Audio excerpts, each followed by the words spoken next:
আসসালামু আলাইকুম সবাইকে। বগুড়ার স্ট্রিট ফুডগুলোর মধ্যে আরেকটা বিখ্যাত খাবার হলো শিক কাবাব আর রুটি। এখানে শিকের ভেতরে মাংসগুলো মশলা সহ ঢুকিয়ে কয়লার উপরে দিয়ে বাতাস করে তাপ দিয়ে আসলে শিকগুলো রান্না করা হচ্ছে, আর শিকের সাথে থাকে রুটি। সেই রুটিগুলো শিকের মশলাতে যে থাকে শিক কাবাবের, সেগুলো দিয়ে আসলে মিশিয়ে এখানে রেখে দেওয়া হয়। তারপরে যখন শিক কাবাবগুলো হয়ে যায় সেটার উপরে রুটিগুলো দিয়ে আসলে গরম করে নেওয়া হয়, তখন গরম গরম আসলে সবাইকে দেওয়া হয়।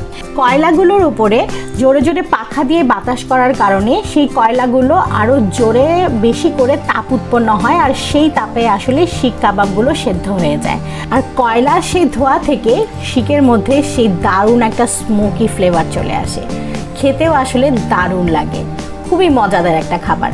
আপনারা বগুড়া গেলে এই খাবারটাও টেস্ট করতে পারেন।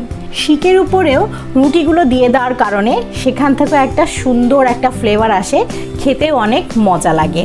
দুটো রুটির মধ্যে শিক কাবাব দিয়ে তার উপরে পেঁয়াজ দিয়ে দেওয়া হয়, সেখানে তাদের বানানো একটা মশলা উপরে ছিটিয়ে দেওয়া হয়। পরবর্তী ভিডিও দেখার আমন্ত্রণ রইল। ধন্যবাদ সবাইকে।